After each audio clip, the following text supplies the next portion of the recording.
خداوند کے عظیم جلالی اور فتح مند نام میں آپ سبوں کی سلامتی ہو۔ میرا نام پاسٹر شکیل غنی ہے اور میرا تعلق glorious church of God ministry سے ہے۔ میں ایز اے سٹی ماڈلڈ خدمت سر انجام دیتا ہوں، اور آج ہم غور کرنے والے ہیں چوتھے کلمہ کفارہ۔ تو آئیے کلام مقدس میں سے ہم متی کی انجیل اور اس کا 27واں باب 45ویں آیت میں سے اس کلمے کی تلاوت کریں گے۔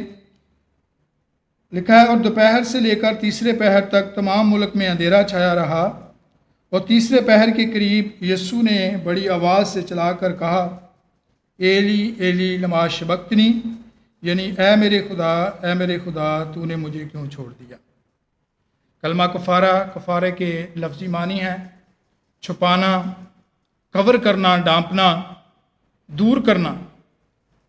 اور کلام مقدس میں سے ہم دیکھتے ہیں کہ گناہ کے سبب سے کفارے کی ضرورت پڑی۔ آدم اور حوا سے گناہ ہوا، اور پھر گناہ نے ان کو اندھا کر دیا۔ گناہ سوچنے سمجھنے کی صلاحیت ختم کر دیتا ہے، گناہ خوف پیدا کرتا ہے، اور گناہ انسان کو بے بس کر دیتا ہے۔ انسان جو ہے وہ گناہ کا متحد ہوتا چلا جاتا ہے، اور اس میں پھر ڈوبتا ہی چلا جاتا ہے، گناہ پر گناہ کرتا ہے۔ اور جب ہم رومیو کے خط کو پڑھتے ہیں تو وہاں لکھا ہے کہ سب نے گناہ کیا اور خدا کے جلال سے محروم ہیں، کوئی بھی نہ بچ سکا۔ پھر خدا نے خود ہی آدم اور حوا کے کفارے کا انتظام کیا، ایک جانور کو ذبح کیا، اور گناہ کو کور کرنے کے لیے، گناہ کو چھپانے کے لیے، ڈانپنے کے لیے، ان کے ننگے پن کو ڈانپنے کے لیے خدا نے ایک جانور کو ذبح کیا اور ان کے لیے کرتے بنائے۔ شریعت میں ہم دیکھتے ہیں کہ خدا نے موسیٰ سے کہا، جب ہم احبار کی کتاب پہلا باب اور اس کی پہلی آیت سے پڑھتے ہیں تو وہاں لکھا ہے کہ خدا نے موسیٰ سے کہا کہ قوم میں سے اگر کوئی شخص گناہ کا مرتکب ہو جائے تو ضرور ہے کہ وہ اپنے لیے کفارہ دے، اور اس کا کفارہ جو بیل یا بچڑا یا بکرا جو کچھ بھی وہ لے کر آئے، طریقہ کار خدا نے بتایا، وہ اپنی قربانی پر اپنے ہاتھ رکھے اور یوں اس کے لیے مقبول کفارہ ہو، اور پھر وہ اپنی قربانی کو ہارون کاہن اور اس کے بیٹوں کو دے، وہ اسے ذبح کریں اور اس کا خون لے کر پاک ترین مقام پر انڈیلا جائے، یوں ان کے لیے مقبول کفارہ ہو۔ خدا نے شریعت کے اندر جتنی بھی قربانیاں دی ہیں، سوختنی قربانی ہے، پھر جرم کی قربانی ہے، سلامتی کے ذبیحے ہیں، خطا کی قربانی ہے، یہ ساری اچھی تھی لیکن کافی نہ تھی۔ ضرورت اس بات کی تھی کہ گناہ کو صرف کور نہ کیا جائے، گناہ کو صرف ڈانپا نہ جائے، بلکہ اس کو دور کیا جائے۔ اس کے لیے خدا نے دنیا سے ایسی محبت کی کہ اپنا اکلوتا بیٹا بخش دیا۔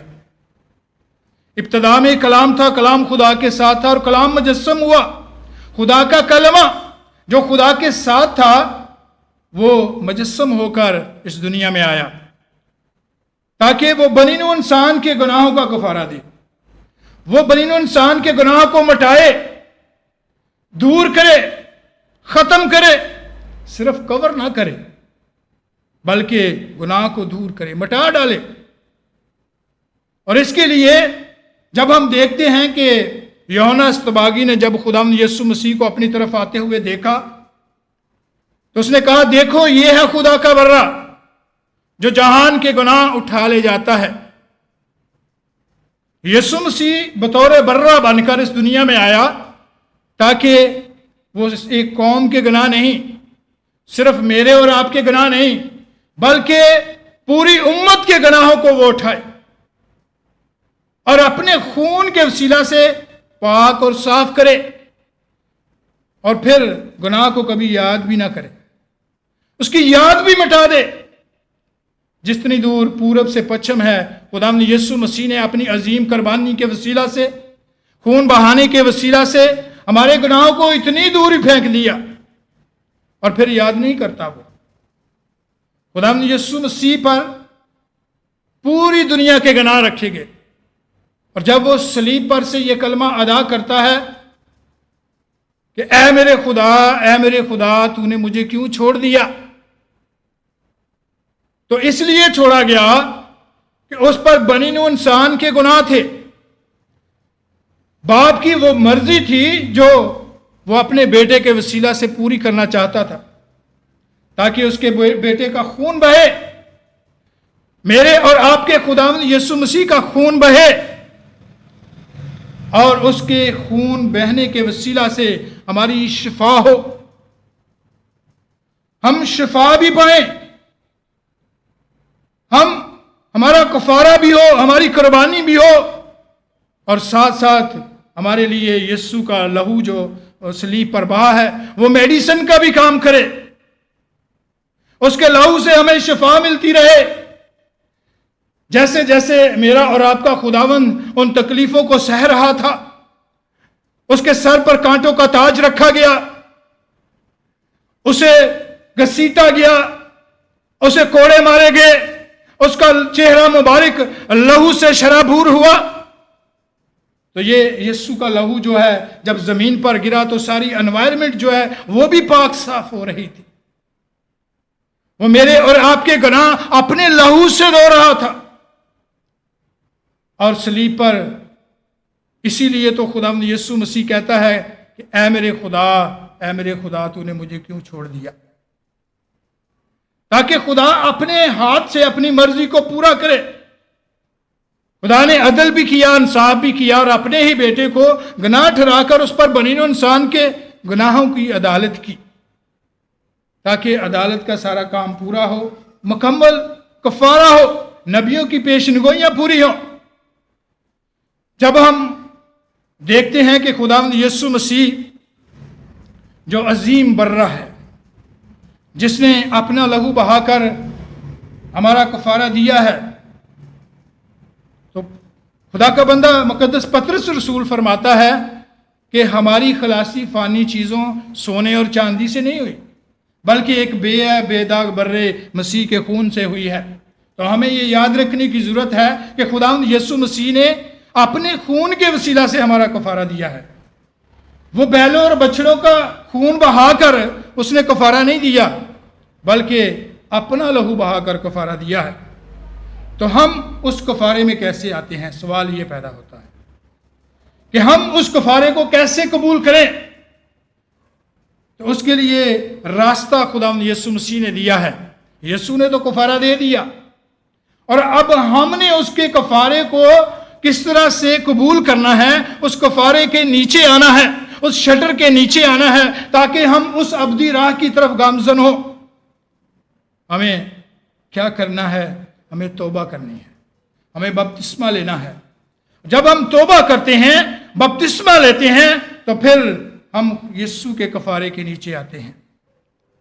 اور اس کا عکس ہم دیکھتے ہیں جب ہم مکاشفہ کی کتاب کو دیکھتے ہیں، 7ویں باب کے اندر یوحنا جو خداوند سے پیار کرتا تھا، یوحنا خداوند کا محبت کرنے والا رسول، جب خداوند نے اسے پکارا کہ اوپر آ جا، تو جب وہ اوپر گیا، اس نے آسمان کی بادشاہی کو دیکھا، تو وہاں دیکھا کہ بہت بڑی بھیڑ ہے جس کا شمار نہیں، اور ان کے ہاتھوں میں کھجور کی ڈالیاں بھی ہیں، وہ برہ کے تخت کے سامنے کھڑے ہیں۔ اور آواز دینے والے نے یوحنا سے پوچھا، یوحنا کیا تو جانتا ہے یہ لوگ کون ہیں، کہاں سے آئے ہیں؟ تو اس نے کہا خداوند میں نہیں جانتا۔ اس نے کہا یہ وہی لوگ ہیں جنہوں نے اپنے جامے برہ کے لہو سے دھو کر صاف کیے ہیں، یہ پاک اور صاف ہوئے ہیں۔ وہی برہ جو اس دنیا میں بھیجا گیا، جس نے پوری دنیا کے گناہوں کو اپنے اوپر لیا اور صلیب پر اپنا لہو بہایا ہے۔ اور یہی وہ لوگ ہیں جنہوں نے برہ کو قبول کیا ہے، یہی وہ لوگ ہیں جنہوں نے یسوع مسیح کے کفارے کو قبول کیا ہے اور اپنے جامے جو ہیں وہ برہ کے لہو سے دھو کر پاک اور صاف کیے ہیں۔ یہ وہی لوگ ہیں، اور اب ان کے پاس دلیری ہے۔ گناہ جو خوف پیدا کرتا تھا، گناہ صلیب پر مٹ چکا، اور اب ان کے اندر خوف نہیں بلکہ دلیری ہے۔ دلیری کس بات کی ہے؟